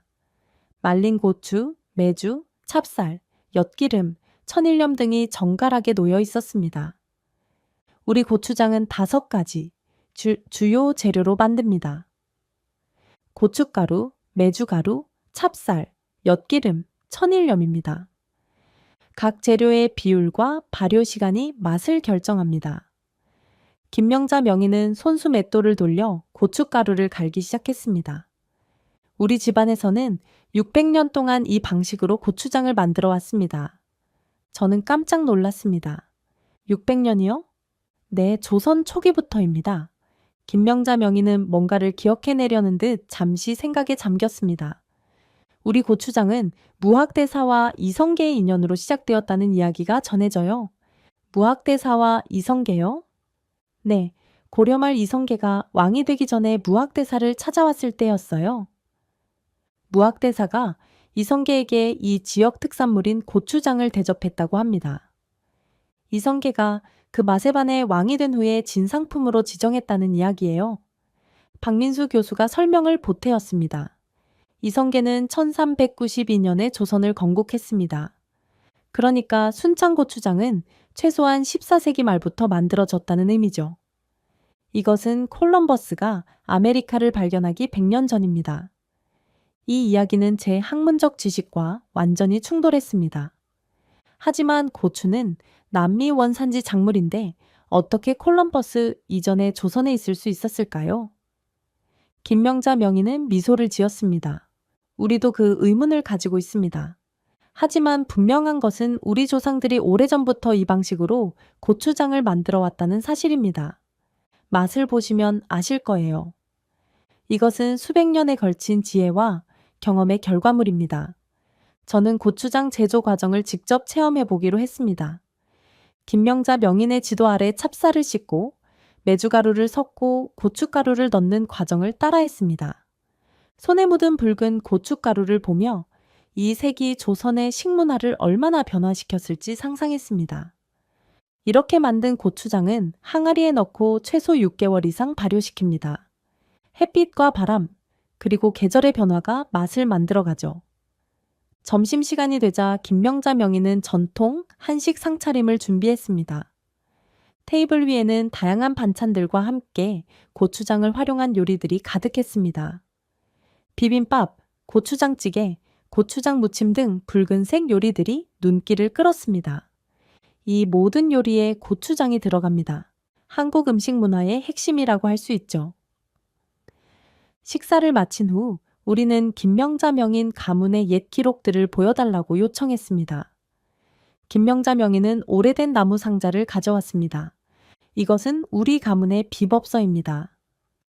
10대에 걸쳐 전해 내려온 고추장 제조법이 기록되어 있어요. 조심스럽게 책장을 넘기자 낡은 한지에 쓰인 한문과 옛 한글이 보였습니다. 박민수 교수가 내용을 번역해 주었습니다. 여기에는 1760년대의 기록이 있습니다. 당시 이미 완성된 형태의 고추장 제조법이 쓰여 있어요. 이것은 그 방법이 훨씬 더 오래전부터 전해져 왔음을 의미합니다. 해가 기울어갈 무렵 우리는 순창에서의 마지막 일정으로 오래된 사찰을 방문했습니다. 이곳이 만일사입니다. 무학대사가 이성계에게 고추장을 대접했다는 바로 그 사찰이죠. 사찰의 고요한 분위기 속에서 600년 전의 이야기가 눈앞에 펼쳐지는 듯 했습니다. 햇빛이 서서히 산 너머로 넘어가며 사찰을 붉게 물들였습니다. 그 붉은 빛이 고추의 색과 묘하게 닮아 있었습니다. 서울로 돌아가는 길 자동차 안에서 오늘의 경험을 정리했습니다. 직접 본 역사적 증거들은 제가 알고 있던 고추의 역사와 충돌했지만 부정할 수 없는 현실이었습니다. 내일은 어디로 갈 예정인가요? 서울대학교 도서관입니다. 최근 복원된 조선통신사 기록을 확인할 예정이에요. 그곳에서 임진왜란과 고추의 관계에 대한 결정적인 증거를 찾을 수 있을 겁니다. 서울대학교 중앙도서관의 특별 보존실 앞에 섰습니다. 정희석 교수가 보안 카드를 대고 무거운 철문을 열었습니다. 이곳은 국보급 문헌들을 보관하는 곳입니다. 일반인에게는 공개되지 않는 장소죠. 서늘한 공기가 느껴지는 보존실 안으로 들어갔습니다. 온도와 습도가 철저하게 관리되는 공간이었습니다. 최근에 일본에서 환수된 조선통신사 관련 문서들이 이곳에 있습니다. 정희석 교수가 흰 장갑을 끼고 특별 보관함을 조심스럽게 열었습니다. 이 문서들은 오랫동안 일본 규슈의 한 사찰에 보관되어 있었습니다. 2년 전에야 한국으로 돌아왔죠. 낡은 한지의 먹으로 쓰인 문서들이 눈앞에 펼쳐졌습니다. 이것이 1596년 조선통신사의 기록입니다. 임진왜란 중에 일본으로 파견된 사신들의 보고서입니다. 저는 한자로 빼곡히 쓰인 문서를 자세히 들여다보았습니다. 제가 해석해 드리겠습니다. 정희석 교수가 천천히 읽기 시작했습니다. 외장가토 기요마사가 조선의 고초고추를 보고 그 붉은 색과 매운맛에 감탄하여 종자를 가져갔다. 그는 이것이 외국에 없는 것이라 하며 크게 기뻐하였다. 저는 놀라움을 감출 수 없었습니다. 이것은 결정적인 증거군요. 네, 그리고 여기 더 중요한 기록이 있습니다. 정희석 교수가 다른 문서를 가리켰습니다. 이것은 1604년 도쿄 근교 지역의 농사 기록입니다. 조선에서 가져온 붉은 고초 고려우추말들을 심기 시작하였다. 처음에는 잘 자라지 않았으나 이제 점차 적응하고 있다. 이 기록들은 너무나 명확했습니다. 일본이 조선에서 고추를 가져갔다는 사실을 부정할 수 없었습니다. 그런데 왜 일본 학자들은 이런 기록들을 인정하지 않는 걸까요? 정희석 교수의 표정이 굳어졌습니다. 그건 말을 잇지 못하던 정희석 교수 대신 박민수 교수가 대답했습니다. 일부 일본 학자들은 이런 문서들의 존재를 알고 있었습니다. 하지만 의도적으로 무시했죠. 일본 문화의 독창성과 우월성을 주장하기 위해서요. 제 머릿속에 사토 교수의 모습이 떠올랐습니다. 그럼 제가 하버드에서 만난 일본 학자들도 아마도 알고 있었을 겁니다. 박민수 교수가 단호하게 말했습니다. 특히 사토 교수는 이 분야 전문가입니다. 이 문서들의 존재를 모를 리가 없죠. 저는 배신감과 분노가 밀려왔습니다. 20년간 쌓아온 제 학문적 신뢰가 무너지는 순간이었습니다. 하지만 이 문서들이 진짜라는 증거는 무엇인가요? 역사학자로서의 객관성을 유지하려 노력했습니다. 정희석 교수는 이해한다는 표정으로 고개를 끄덕였습니다. 당연한 의문입니다. 이 문서들은 국립문화재연구소에서 정밀 조사를 마쳤습니다. 종이의 연대, 먹의 성분, 필체 분석까지 모두 16세기 말에서 17세기 초의 것으로 확인됐습니다. 박민수 교수가 노트북을 열고 분석 보고서를 보여주었습니다. 여기 탄소 연대 측정 결과가 있습니다. 문서의 한지는 1580년대에서 1600년대 초 제작된 것으로 분석됐습니다. 또한 필적 분석 결과 당시 조선통신사의 일원이었던 황윤길의 필체와 일치합니다. 이 모든 증거들은 부정할 수 없이 확실했습니다. 또 하나 중요한 증거가 있습니다. 정희석 교수가 다른 서류처를 꺼냈습니다. 이것은 일본 측 기록입니다. 에도시대 초기의 농업 지침서인데 여기에도 고려 후추에 대한 기록이 있습니다. 문서에는 분명히 고려에서 온 붉은 향신료라는 표현이 사용되었습니다. 저는 모든 증거를 종합하기 시작했습니다. 그렇다면 역사적 사실은 이렇군요. 조선은 이미 15세기부터 고추를 사용하고 있었고 임진왜란 때 일본이 이를 가져갔다. 그리고 일본에서는 이것을 고려 후추라고 불렀다. 정희석 교수와 박민수 교수가 동시에 고개를 끄덕였습니다. 이런 증거들이 있는데도 왜 일본 학자들은 계속해서 포르투갈 전래설을 주장하는 걸까요?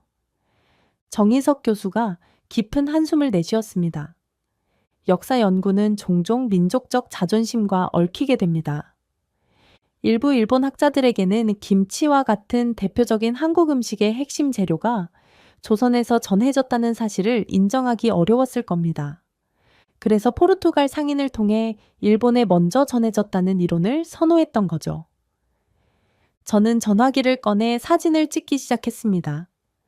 이 증거들을 하버드 학회에 가져가서 발표하겠습니다. 역사적 진실을 바로잡아야 합니다. 그때 정희석 교수의 전화가 울렸습니다. 짧은 통화 후 정희석 교수의 표정이 밝아졌습니다. 놀라운 소식이 있습니다. 방금 국립박물관에서 연락이 왔는데 임진왜란 당시 포로로 일본에 끌려갔던 도공의 일기가 발견되었다고 합니다. 그 일기에도 가토 기요마사가 고추 종자를 가져갔다는 기록이 있다고 하네요. 이는 또 다른 결정적인 증거였습니다. 지금 당장 국립박물관으로 가봐야겠습니다.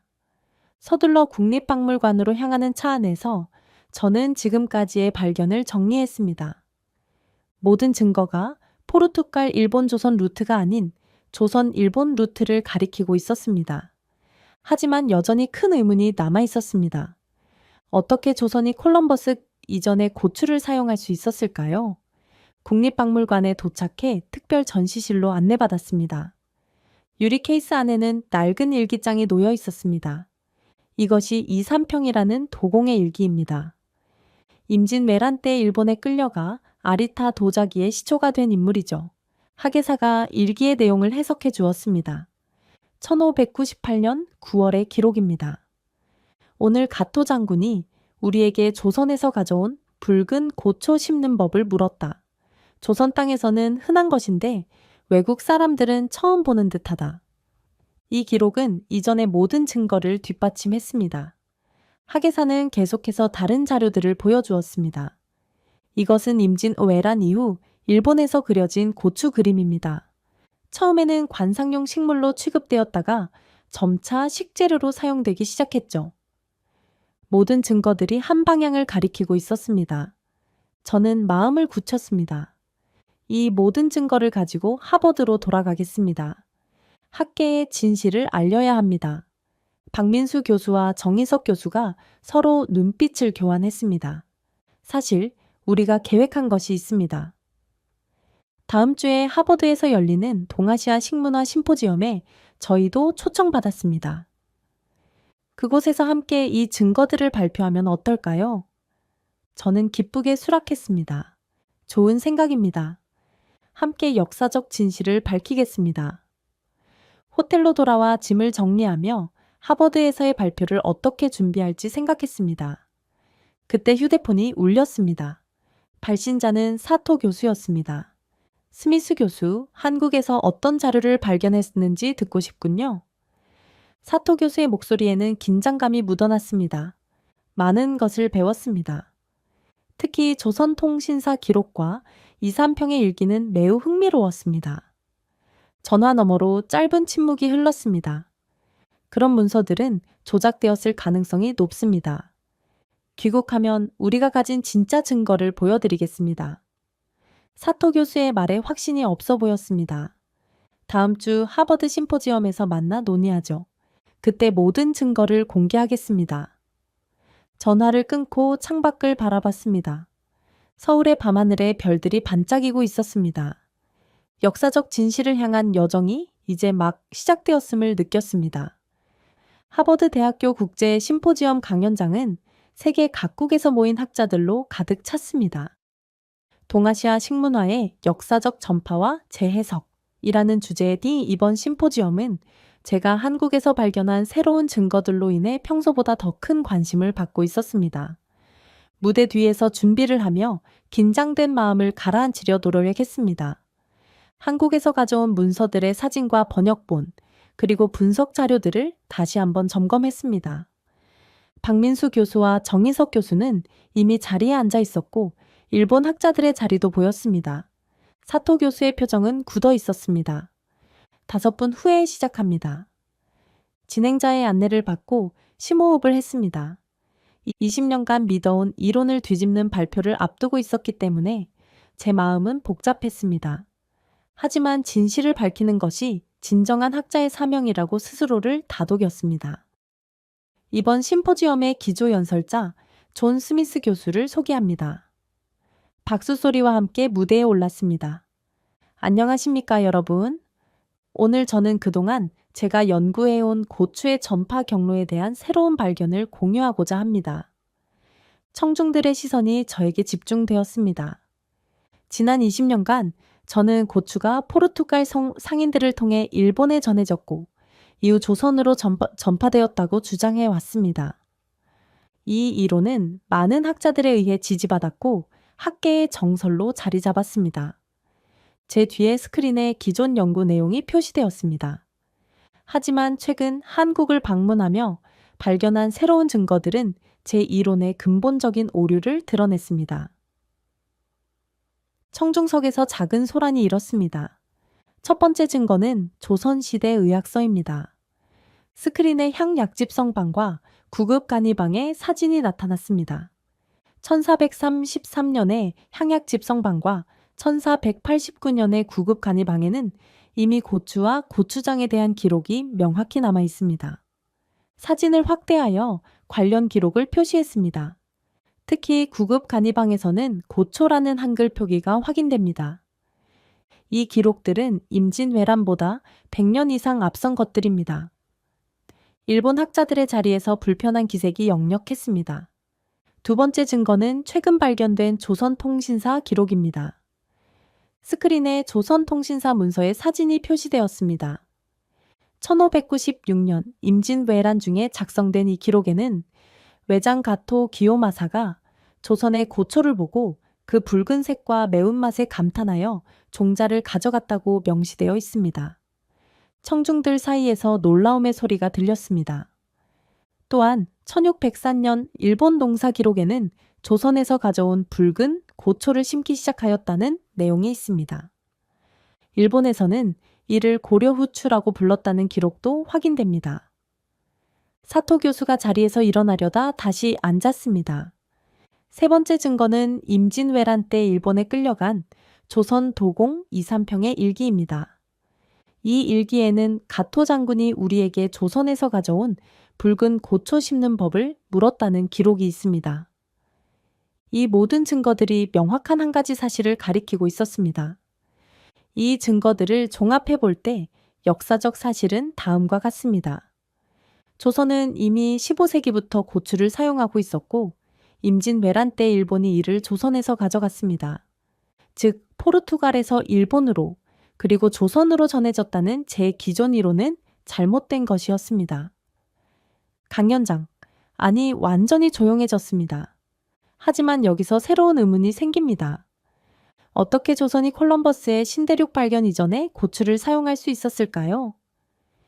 이에 대해서는 몇 가지 가설이 있습니다.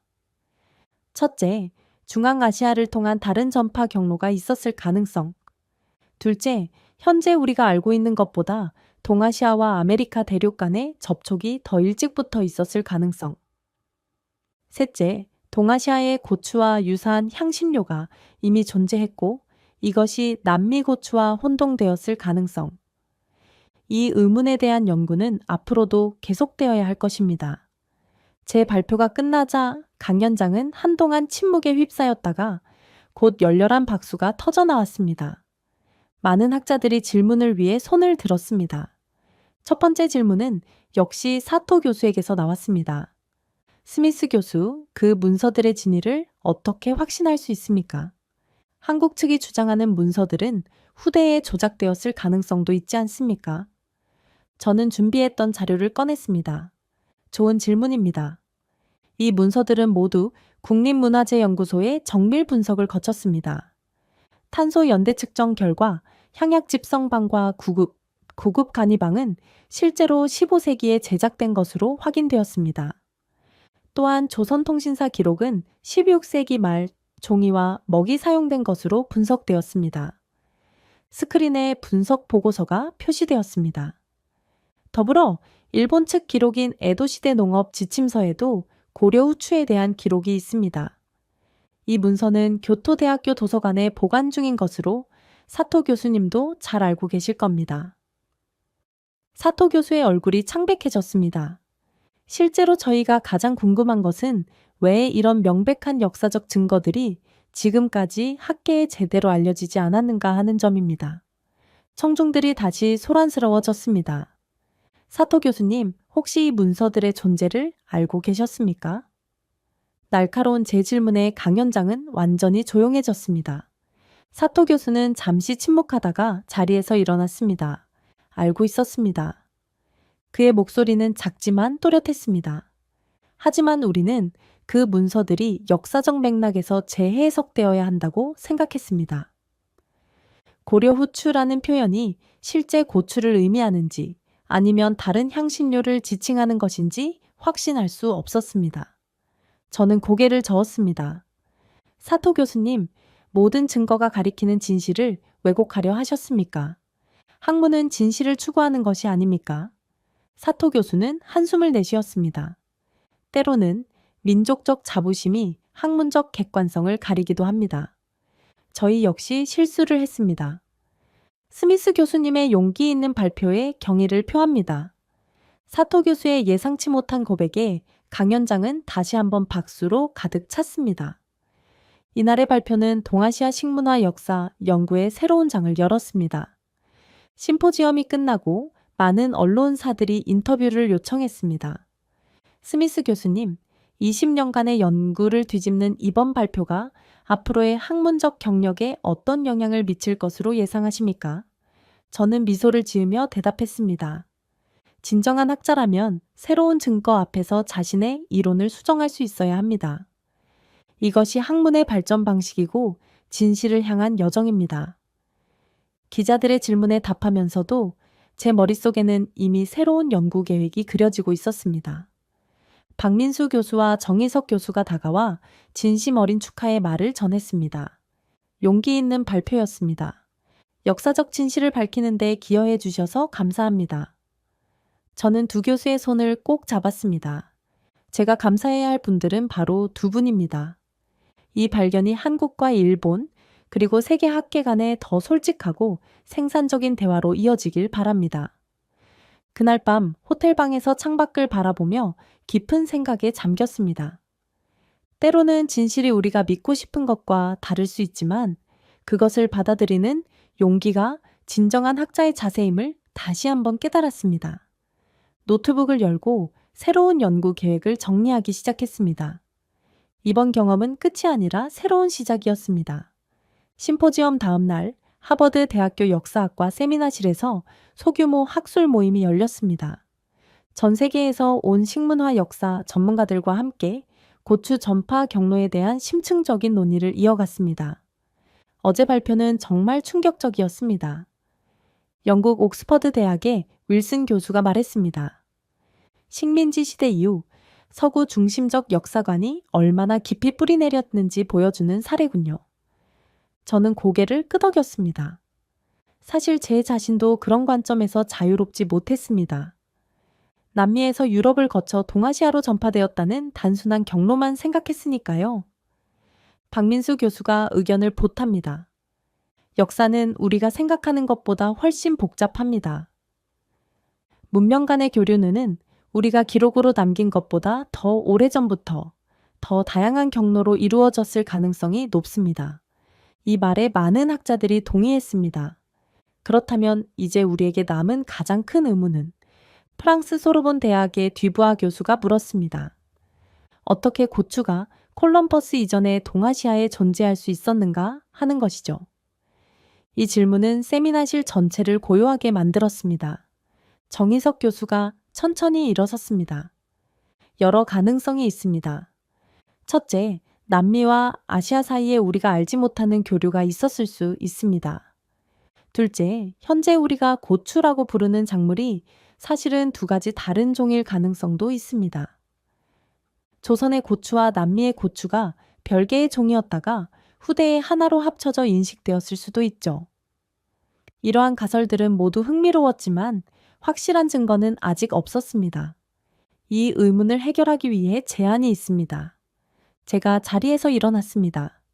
한국, 일본, 미국, 유럽의 학자들이 함께하는 공동 연구 프로젝트를 시작하는 것입니다. 고문원 연구와 더불어 고고학적 발굴, DNA 분석 등 다양한 방법을 활용해야 합니다. 이 제안에 모든 참석자가 긍정적으로 반응했습니다. 사토 교수도 조심스럽게 의견을 댔습니다. 일본 측에서도 적극 협조하겠습니다. 특히 규슈 지역에 사찰에 보관된 문서들을 더 조사할 필요가 있습니다. 그의 태도 변화는 어제의 발표가 가져온 긍정적인 변화였습니다. 점심 식사 시간, 저는 정희석 교수와 둘이서 대화할 기회를 가졌습니다. 한국에서 보여주신 모든 것에 깊이 감사드립니다. 저에게는 단순한 학문적 발견을 넘어선 의미가 있었습니다. 정희석 교수는 미소를 지었습니다. 어떤 의미였는지 듣고 싶습니다. 저는 잠시 생각을 정리했습니다. 한국에서 제가 배운 것은 역사적 사실뿐만이 아니었습니다. 진실을 추구하는 용기, 전통을 지키는 가치, 그리고 문화적 자부심을 배웠습니다. 특히 순창의 김명자 명인이 600년 전통을 지키는 모습에 깊은 감동을 받았습니다. 정희석 교수의 눈이 빛났습니다. 우리 한국인에게 전통은 단순한 과거의 유물이 아닙니다. 현재를 살아가는 방식이고 미래를 향한 지혜의 원천입니다. 그렇기에 고추장 같은 음식 문화도 단순한 식재료가 아닌 민족의 정체성과 연결되어 있습니다. 이 말이 제 마음에 깊이 와닿았습니다. 서구 학자들은 종종 물질적 증거와 문헌 기록만을 중시합니다. 하지만 한국에서는 살아있는 전통이 끊어지지 않고 이어져 왔다는 점이 놀라웠습니다.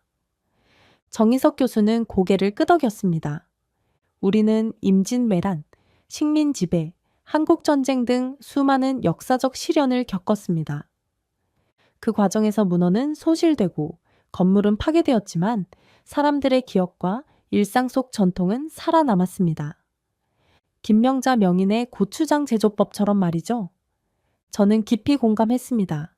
앞으로의 연구에서는 이런 살아있는 전통도 중요한 역사적 증거로 인정받아야 한다고 생각합니다. 저녁 시간 하버드 총장 주최로 열린 만찬에서 저는 특별 강연을 부탁받았습니다. 단상에 올라 마이크를 잡았습니다. 오늘 저는 학자로서의 반성과 깨달음을 나누고 싶습니다. 청중들의 시선이 저에게 집중되었습니다. 지난 20년간 저는 서구 중심적 역사관에 갇혀 있었습니다. 고추는 콜럼버스를 통해 유럽으로, 유럽에서 아시아로 전파되었다는 단순한 공식만 믿었습니다. 하지만 한국에서의 경험은 역사가 얼마나 복잡하고 다층적인지 깨닫게 해주었습니다. 저는 한국에서 찍은 사진들을 보여주기 시작했습니다. 순창의 고추장 항아리들, 김명자 명인의 작업 과정, 향약 집성빵의 기록들. 이것은 단순한 향신료의 역사가 아닙니다. 문명의 교류, 지식의 전파, 그리고 문화적 정체성에 관한 이야기입니다. 앞으로 우리 학계는 더 열린 마음으로 더 다양한 관점에서 역사를 바라볼 필요가 있습니다. 박수 소리가 강당을 가득 채웠습니다. 이에 저는 새로운 연구 이니셔티브를 제안합니다. 동서식문화 교류의 재해석이라는 주제로 하버드 대학교와 서울대학교가 공동으로 연구센터를 설립하는 것입니다. 이 제안에 총장이 즉석에서 지지를 표명했습니다. 스미스 교수의 제안을 전적으로 지지합니다. 하버드 대학교는 서울대학교와의 협력을 통해 이 중요한 연구를 지원하겠습니다. 만찬이 끝난 후 박민수 교수와 정혜석 교수가 기쁜 표정으로 다가왔습니다. 정말 놀라운 제안이었습니다. 이것이 한국과 미국 간의 학문적 교류를 더욱 강화할 것입니다. 저는 진심으로 대답했습니다. 이건 시작에 불과합니다. 우리가 함께라면 역사의 미스터리를 하나씩 풀어나갈 수 있을 겁니다. 호텔로 돌아오는 길, 맑은 밤하늘을 바라보며 생각했습니다. 학자로서의 삶에서 이보다 더 의미 있는 순간이 있었을까요? 오랫동안 믿어온 이론을 버리는 것은 고통스러웠지만 그 과정에서 얻은 깨달음은 그 어떤 학문적 성취보다 값진 것이었습니다. 노트북을 열고 새로운 연구 계획의 윤곽을 그리기 시작했습니다. 한미 공동 발효식품 연구소. 이 이름만으로도 가슴이 설레었습니다. 1년 후 서울대학교 캠퍼스 내에 새롭게 지어진 건물 앞에 섰습니다. 한미 공동 발효식품 연구소라는 현판이 햇빛에 반짝였습니다. 정희석 교수와 박민수 교수가 환한 미소로 저를 맞이했습니다. 드디어 개소식 날이 왔군요. 스미스 교수님의 꿈이 현실이 되었습니다. 지난 1년간의 노력이 결실을 맺는 순간이었습니다. 하버드 대학과 서울대학교의 공동 프로젝트로 시작된 이 연구소는 이제 전 세계 학자들이 주목하는 기관이 되었습니다. 연구소 입구에는 다양한 국가의 기자들이 모여 있었습니다. 개소식을 취재하기 위해 세계 각국에서 온 언론인들의 열기가 느껴졌습니다. 스미스 교수님, CNN입니다. 이 연구소가 어떤 의미를 갖는지 말씀해 주시겠습니까? 카메라 앞에선 저는 진심을 담아 대답했습니다. 이 연구소는 단순한 학술 기관이 아닙니다. 동서양의 지혜가 만나는 교차점이고 역사적 진실을 향한 공동의 여정입니다. 개소식장 안으로 들어서자 전 세계에서 온 학자들과 각국 대사들이 자리를 지키고 있었습니다. 심지어 사토 교수를 포함한 일본 학자들도 참석했습니다. 개소식은 정희석 교수의 환영사로 시작되었습니다. 오늘 우리는 역사적인 순간을 맞이했습니다. 한미 공동 발효식품 연구소는 단순히 음식의 역사를 연구하는 곳이 아닙니다. 문명의 교류, 지식의 전파, 그리고 문화적 정체성을 탐구하는 공간입니다. 이어서 하버드 총장이 축사를 전했습니다. 이 연구소는 스미스 교수의 용기 있는 학문적 여정에서 시작되었습니다. 자신의 오랜 이론을 뒤집을 수 있는 학자적 양심이 없었다면 오늘의 성과는 불가능했을 것입니다. 제가 단상에 오를 차례가 되었습니다. 청중들을 바라보며 깊은 감사의 마음을 느꼈습니다. 1년 전 저는 하버드 심포지엄에서 20년간의 연구를 뒤엎는 발표를 했습니다. 그때만 해도 이렇게 큰 변화가 일어날 줄은 몰랐습니다. 연단 위의 대형 스크린에는 지난 1년간의 성과가 슬라이드쇼로 펼쳐졌습니다. 우리 연구소의 첫 번째 성과를 발표하게 되어 기쁩니다. 청중들이 귀를 기울였습니다. 고추의 DNA 분석 결과 조선시대 문헌에 기록된 초와 현대의 고추는 유전적으로 연관성이 있음이 확인되었습니다. 이 발표에 청중들 사이에서 탄성이 흘러나왔습니다. 더 놀라운 것은 한국의 전통 항아리에서 발견된 15세기 토기, 조각에서 고추의 흔적이 발견되었다는 점입니다. 이는 임진왜란 이전에 이미 한국에서 고추가 사용되었다는 물리적 증거입니다. 박수 소리가 강당을 가득 채웠습니다. 하지만 여전히 풀리지 않은 의문이 있습니다. 어떻게 고추가 콜럼버스 이전에 동아시아에 존재할 수 있었는가? 이에 대해 우리 연구팀은 새로운 가설을 제시합니다. 청중들의 시선이 더욱 집중되었습니다. 최근 중국 윈난성에서 발견된 고대 무역로에 대한 연구에 따르면 기원전부터 남미와 아시아 사이에 간접적인 교류가 있었을 가능성이 제기되고 있습니다. 폴리네시아인들의 항해 기술은 우리가 생각했던 것보다 훨씬 발달했고 그들이 남미 대륙에 도달했다는 증거도 발견되고 있습니다. 이 가설은 아직 완전히 증명되지 않았지만 학계의 새로운 관점을 제시하는 도전적인 내용이었습니다. 앞으로 더 많은 증거를 찾아 역사의 미스터리를 하나씩 풀어나갈 것입니다. 발표가 끝나고 질의응답 시간이 이어졌습니다. 사토 교수가 일어서서 질문했습니다. 스미스 교수님, 일본의 고려 후추 기록과 관련한 새로운 발견이 있습니다. 최근 교토의 한 사찰에서 발견된 문서에 의하면 임진왜란 이후 일본에서는 조선의 고추 재배법을 적극적으로 도입했다고 합니다. 우리 일본 학자들도 이제 역사적 진실을 인정하고 함께 연구하고자 합니다. 사토 교수의 발언에 모두가 박수를 보냈습니다. 학문적 경쟁이 협력으로 바뀌는 소중한 순간이었습니다. 연구소 내부 투어가 시작되었습니다. 첨단 DNA 분석실, 고문원 복원실, 발효 실험실 등 다양한 시설을 둘러보며 학자들은 감탄을 금치 못했습니다. 특히 많은 관심을 받은 것은 살아있는 발효 박물관 공간이었습니다. 이곳에는 김명자 명인을 포함한 한국 전통 발효 명인들이 직접 기술을 시연하고 있었습니다. 이것이 우리 연구소의 핵심 철학입니다. 제가 자랑스럽게 설명했습니다. 문헌 연구와 과학적 분석만으로는 충분하지 않습니다. 살아있는 전통과 대대로 이어진 지혜를 함께 연구해야 합니다. 저녁 만찬은 한국과 미국의 음식이 어우러진 특별한 메뉴로 준비되었습니다. 김치, 고추장, 된장을 활용한 퓨전 요리들이 게스트들의 입맛을 사로잡았습니다. 식사 중 하버드 총장이 건배를 제안했습니다. 진실을 향한 용기와 문화 간 이해를 위하여 모든 참석자가 잔을 들어 화답했습니다. 만찬 후 저는 김명자 명인과 잠시 대화를 나누었습니다. 1년 전 순창에서 보여주신 고추장이 제 인생을 바꿨습니다. 감사합니다. 김명자 명인은 수줍게 미소 지었습니다. 우리 조상들의 지혜를 세계에 알릴 수 있어 오히려 제가 감사합니다. 이제 우리 고추장의 역사가 바로 알려지게 되었으니 말이에요. 행사가 끝나고 호텔로 돌아오는 길, 서울의 야경을 바라보며 지난 1년을 되돌아보았습니다. 제 인생에서 가장 의미 있는 일 연이었습니다. 학문적 신념을 뒤엎는 고통스러운 과정이었지만 그 끝에서 더 큰 진실과 더 깊은 지혜를 만났습니다. 호텔방에서 내일의 일정을 확인했습니다. 전주와 순창을 다시 방문하여 현지 학생들에게 특별 강연을 할 예정이었습니다. 고추의 진실, 역사를 바꾼 한국의 지혜라는 제목의 강연이었습니다. 다음 주에는 일본 교토대학에서의 강연도 예정되어 있었습니다. 이제 저는 단순한 역사학자가 아니라 문화적 가교가 되어 있었습니다. 창밖으로 보이는 서울의 밤하늘에는 별들이 반짝이고 있었습니다. 그 별빛 아래 수백 년 전 조선의 선조들도 같은 하늘을 바라보며 고추장을 담갔을 것이라 생각하니 묘한 감동이 밀려왔습니다.